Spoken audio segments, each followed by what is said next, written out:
Executive function is a term that is used to describe our ability to plan and execute tasks. Emotional regulation, metacognition, and task switching are three examples of executive function.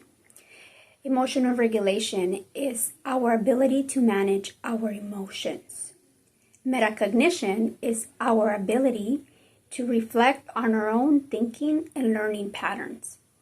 And task switching is our ability to adapt to a changing situation.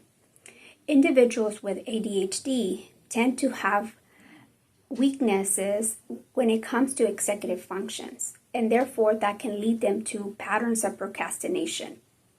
Whether you have ADHD or not, you can join my class to learn how to optimize your executive function and end procrastination loops. I'm Dr. Diana Mercado-Marmarosh. I'm a family medicine physician and ADHD coach for healthcare professionals.